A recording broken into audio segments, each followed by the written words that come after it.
News at 7. Ondo government and praise partner to tackle public health threats.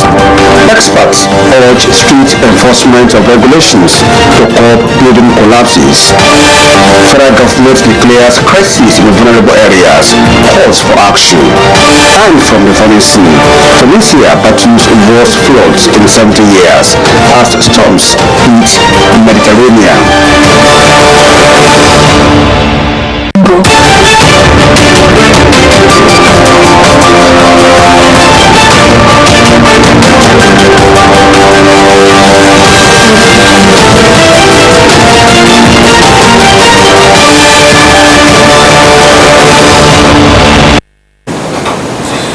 And a warm welcome to the news at 7.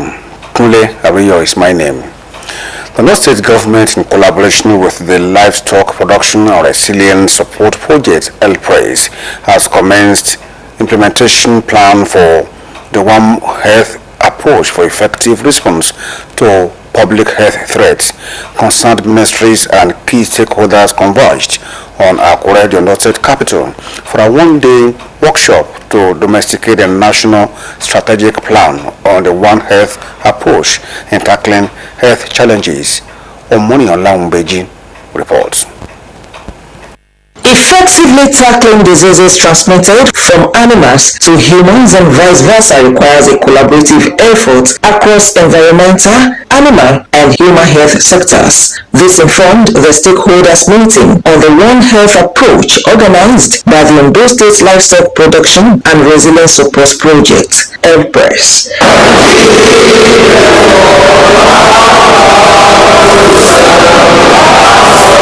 Present at the workshop were representatives of various ministries in Ondo State, including health, agriculture, environment, and media, to plan the development and adaptation of the State One Health strategic plan. Declaring the event open, the Commissioner for Agriculture and Forestry, Mr. Leye Akiola, described the meeting as timely and strategic, noting that the One Health initiative promotes collaboration across human, animal, and environmental health sectors in addressing emerging public health challenges, while highlighting the people-centered policies implemented by Governor Loki Ayedatiwa, including the upgrading of health facilities and employment of additional health personnel. The Commissioner called on stakeholders to contribute meaningfully to the development of the State One Health strategic plan.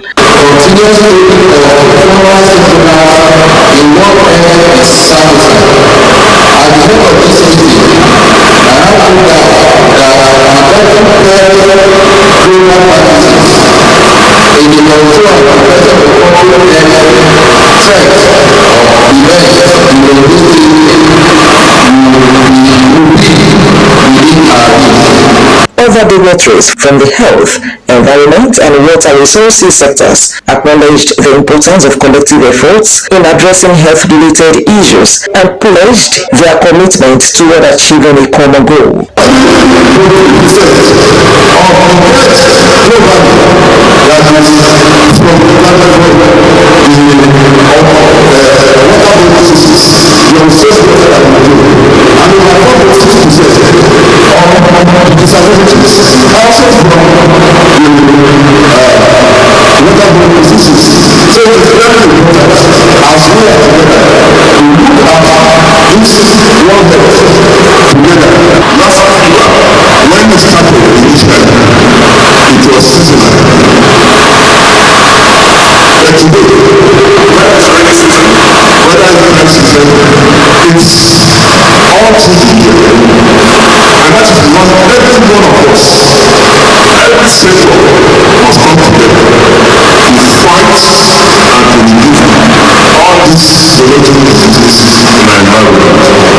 Speaking of the expected outcome of the workshop, the Animal Health Officer at the LPRAISE Ondo State Coordinating Office, Dr. Taiwo Adigun, disclosed that communities would be formed to work collectively towards successful implementation.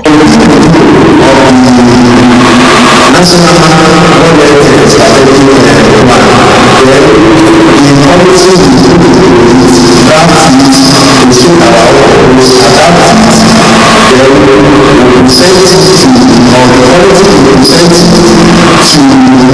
to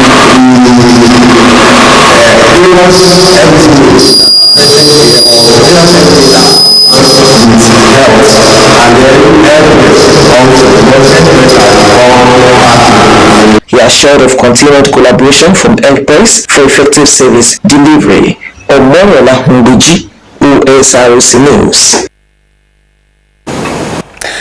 Leader of Afenifere Paulubel Fashionati has charged the Federal University of Technology Akure Teaching Hospital to deliver on its mandate by providing quality medical care to residents of Ondo State and Nigerians at large. Fashionati made a call while receiving members of the management team of the teaching hospital in its residence in Akure. Blessing Obe reports.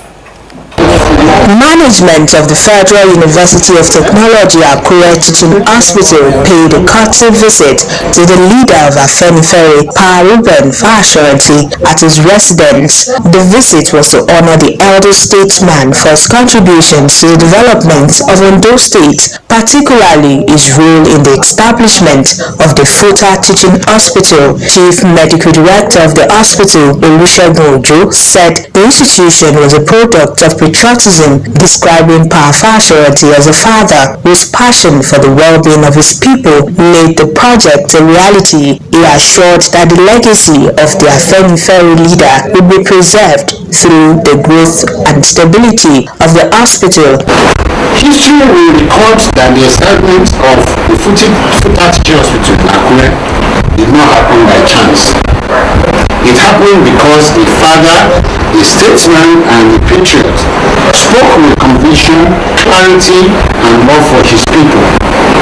It is now common knowledge that this hospital became the reality because you meet the personal request of the President of the Federal Republic of Nigeria, His Excellency President Bola Ahmed Tinubu, GCFR. The request that you made was anchored on your lifelong commitment to the progress of Akure, Ondo State, and of Nigeria at large. Your insistence that this dream was fulfilled while you're still alive has not been out of personal gain, but out of a genuine desire to secure better health care for future generations and children who are yet unborn. But we are fully aware that there is nothing material we can offer that will adequately thank you for all you've done. Our only acceptable repayment is to ensure that the hospital becomes a center of excellence, compassionate care, integrity, and service. One that will bring pride to Akure, Ondo State, and Nigeria, and one that you can look upon with satisfaction and fulfillment. Fashoranti described the establishment of the teaching hospital as a long-awaited dream fulfilled. Our joy loves no bound in the realization of the establishment of the teaching hospital. Unfortunately, Dr. Gray of the protagonist of this institution has passed on. May his soul rest in perfect peace. We cannot quantify our joy because this hospital is going to be a thing of joy forever. Multiplying effect and the benefit for the community. The management of the FUTA Teaching Hospital reaffirmed its commitment to honoring Fashoranti's legacy by ensuring the provision of quality and accessible healthcare services to the people of Ondo State and beyond. Blessing Obe, Osrc News. The Supreme Court has dismissed the trial of the former Chief Security Officer to the late military head of state, General Sani Abacha, Hamza Al-Mustafa, in the murder of late Kudirat Abiola, wife of the late politician MKO Abiola. Kudirat Abiola was murdered in Lagos during the nationwide crisis that followed the annulment of the June 12, 1993 presidential election by former President Ibrahim Babangida. The trial of Al-Mustafa in the murder charge brought against him by the Lagos state government was, however, put to rest with the verdict of a 5-man panel of justices of the Supreme Court headed by Justice Wani Abaji. The Supreme Court, in a unanimous decision, agreed that Lagos State government has lost interest in the matter and consequently abandoned it. Justice Abaji held that 9 years was long enough for the appellant to have filed notice of appeal and the brief of appeal in the matter. The court therefore dismissed the matter. Chief Judge of Rivers State, Justice Simeon Amadi, has declined to set up a judicial panel to investigate Governor Siminalayi Fubara, citing a court order. The Rivers State House of Assembly had requested that Amadi set up a 7-member panel to probe Fubara and his deputy Ngozi Odu over allegations of gross misconduct. However, in a letter addressed to the Speaker of the House, Martins Emehule, the Chief Judge cited 2 court orders barring him from receiving, forwarding, or considering any request to form such a panel. The Chief Judge emphasized that constitutionalism and the rule of law require all authorities to obey substituting court orders, irrespective of their perception of the order's validity. The Chief Judge appealed to the lawmakers to recognize the legal constraints surrounding the matter and urged the State Assembly to be magnanimous enough to appreciate the legal position of the matter. Nigeria has reassured investors that its growth strategy is shifting away from debt, with domestic revenue, tax reform, and fiscal discipline now anchoring long-term economic stability. The Minister of Finance, Wale Edun, while speaking at the ongoing World Economic Forum in Davos, outlined efforts to raise tax revenue and strengthen fiscal sustainability amid mounting global economic pressures, adding that strategies are being pursued to reduce borrowing while expanding revenue generation. He said Nigeria remains open to international capital markets if needed, but stressed that domestic reforms are central to government fiscal policy. The federal government has reiterated its commitment to conducting a credible, transparent, and internationally acceptable national census, saying it will not sacrifice due process for speed. Minister of Information and National Orientation Mohammed Idris, during a courtesy visit to his office, stated that accurate population data remains critical to national planning, stressing that development would be impossible without reliable demographic figures. According to him, agencies such as National Orientation Agency, the Nigerian Television Authority, Federal Radio Corporation of Nigeria, and Voice of Nigeria, the News Agency of Nigeria, would be deployed for nationwide sensitization. Idris also stressed that a presidential proclamation remains the legal basis for the conduct of the census, assuring that all requirements are being aligned to meet global standards. He urged the National Population Commission to continue using government-owned media platforms for sustained public enlightenment on the exercise. We'll take a break now. When we'll come back, we'll give you more stories. Please do stay with us.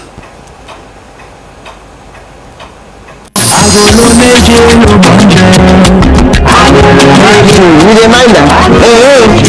Me when I leave my house for Lagos, come go celebrate with am for Dallas. I reach there now, they take me make yeye leg. You go put me for one yeye corner. Me, Abebo, also no cake no be flutter. Even self the pilot they announce say I dey for the flight now. And you know say one of them say come with me. Tell me say make her come follow them sit down for cockpit, make we fly the plane together. Sure. This na the 3rd time today when Glo don serve me. So you wan make me comot for line now, make you for run me by your Glo Talk Master. Free Glo Talk Master. Talk for 6 minutes, get 6 minutes is free, plus 50 megabytes of data. Free! Dial *606#. 2,000 naira for new customers, 1,000 naira for voice, plus 1,000 naira for data.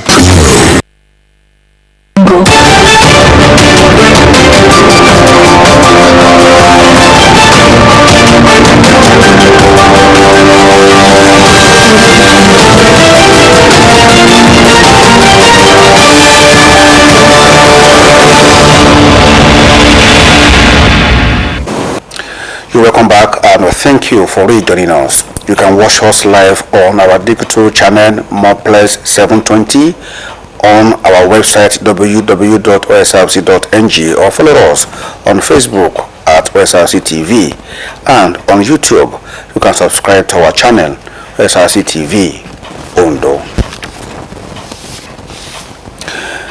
Building collapse remains a recurring and troubling issue across Nigeria, frequently linked to the use of substandard materials and poor construction practices.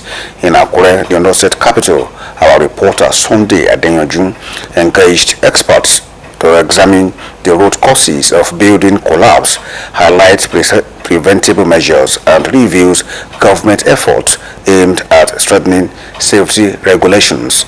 His report.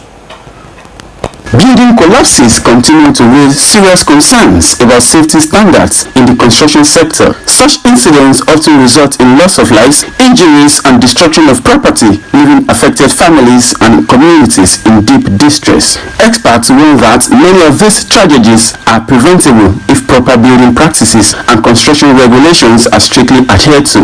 Permanent Secretary of Physical Planning and Urban Development, Olubinga Akinbasote, revealed that investigations have shown that use of substandard materials, inadequate reinforcement, and deviation from approved building plans are major causes of structural failure. In the case where some even get approval, they deviate from such approval, which causes this kind of incidents. So the deviation, some people try to maximize the dimension, the size of their land, and so on. The number of pillars that they are supposed to introduce, the number of structures and support that they are supposed to introduce, they try to minimize them, and this causes a lot of problem. Instead of employing qualified engineers, structural engineers, and architects, surveyors, and so on, you see them making use of just roadside quacks that are not really experienced. A registered architect, Olushola Ngbeji, identified engagements of non-qualified professionals and lack of proper supervisions as key contributing factors responsible for building collapse. Having an incompetent contractor on site to man their jobs, and so, of course, what do you expect? Probably because he has done one somewhere, he succeeded, and he feels it ought to be like that. Also, there are some defective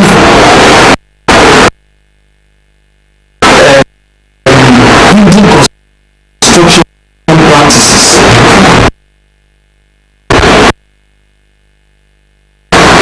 Probably this place has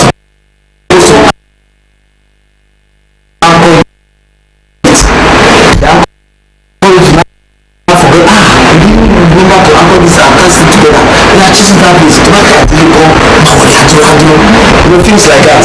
They are all part of it. Also, I know also of low quality materials. This has a lot to do with the kind of materials in the market. For example, in some cases, you want to buy 12 reinforcement, somebody will be giving you 10.5 or even 10. It further warned that unauthorized alterations, such as adding extra floors without proper reinforcement, place excessive stress on buildings, making them more susceptible to collapse. Overloading makes building collapse. Overloading, I think Ikoyi Towers is an example. 360. The building was designed for 15 floors, but the building collapsed on the 22nd floor. there are already 7 additional floors. And when the engineer is designing and calculating the foundation is meant to carry 15 floors. Then they give allowance for these safety factors, certain allowance. That is why you see when somebody add more floors, it's still standing. It's because of the safety factors the engineers have put in place. And that deceives many clients. And you see, in that case, that man removed the engineer had to step out of the project and say, well, he's like, don't come and put me into trouble. I'll do my thing. He thought we are doing some rights. Experts maintain that building collapses are largely preventable through strict enforcement of construction regulations and adherence to professional standards. Sunday Adeyanju, Osrc News. Troops of Operation Hanikai has clashed with fleeing terrorists in Borno State, resulting in the death of an unsuspected number of fighters from both sides. The encounter occurred after a clearance operation conducted by the troops across terrorist locations including Tegereji, Chiralia and the Ajin Abiman general areas. The Media Information Officer Joint Task Force Northeast Operation Handi Kai, Lieutenant Colonel Sani Uba, who disclosed this in a statement, said many terrorists were neutralized. According to him, during the conduct of the operations, troops made intermittent contact with fleeing terrorist elements and engaged them with high volumes of fire, resulting in the neutralization of several terrorists. Sani added that the wounded were promptly evacuated by Nigerian Army aviation helicopters to the 7th Division Medical Services and Hospital. Meanwhile, the federal government says it is strengthening security cooperation with the United States as part of effort to protect lives, safeguard religious freedom, and restore security across Nigeria. This followed the plenary session of the Nigerian-US Joint Working Group on Nigeria's designation as a country of particular concern, held at the office of the National Security Advisor in Abuja. Briefing journalists after the meeting, the Minister of Information and National Orientation, Mohammed Idris, said the engagement reflected sustained effort to deepen security partnerships with delivered concrete outcomes. In a statement, the minister said collaboration between both countries has translated into operational gains on the ground. The partnership came amid heightened diplomatic tensions after U.S. President Donald Trump redesignated Nigeria as a country of particular concern over alleged religious freedom violations, a move accompanied by a threat of possible U.S. military intervention. I will go straight to the foreign scene. Storm Harry is wreaking havoc across the Mediterranean, bringing torrential rain, flooding and high winds to southern Europe and North Africa. Tunisia has been hit hardest, with at least 4 people reported killed and the worst flooding in more than 70 years as inadequate infrastructure leaves residents trapped. The storm has also triggered tidal surges along Spain's Catalonia coast, dangerously high river level in Kiruna, and hurricane force winds in Sicily, damaging harbors and prompting evacuations.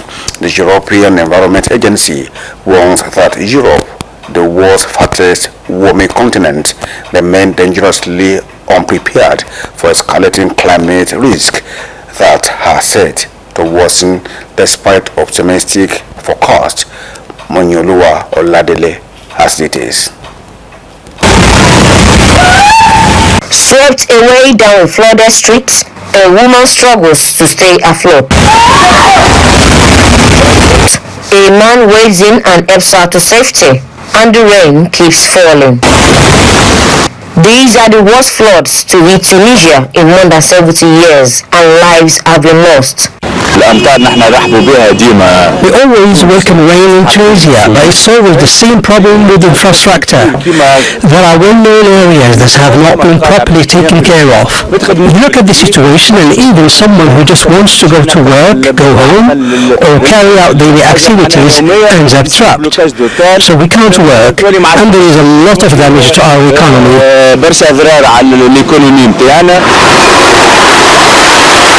Storm Harry is causing havoc right across the Mediterranean.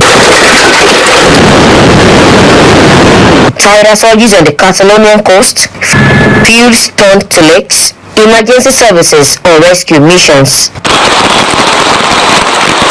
The Oya River in nearby Girona running dangerously high through a city famed for its historic buildings.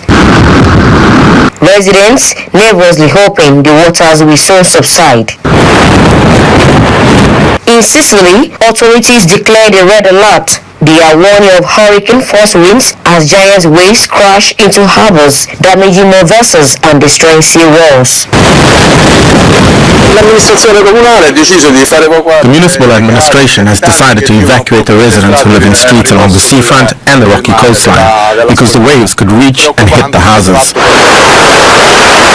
The European Environment Agency says the continent is not prepared for what it describes as rapidly growing climate risks. The agency says Europe is the fastest warming continent on the planet. Floods, droughts, wildfires, it says governments are underprepared, and the effects of climate change are expected to get worse, even with the most optimistic predictions. Moyolua Oladili, Osrc News.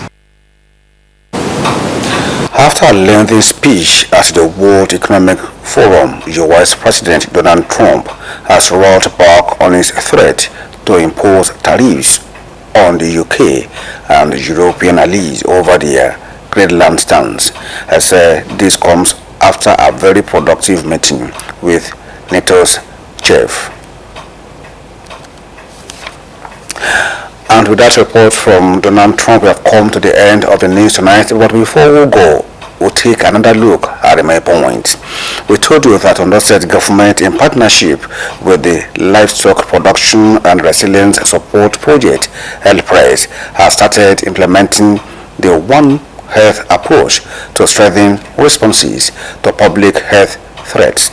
Also, we informed you that experts in Akure have raised alarm over the persistent cases of building collapse in Nigeria, attributing most incidents to substandard materials, poor construction practices, and weak enforcement of regulations.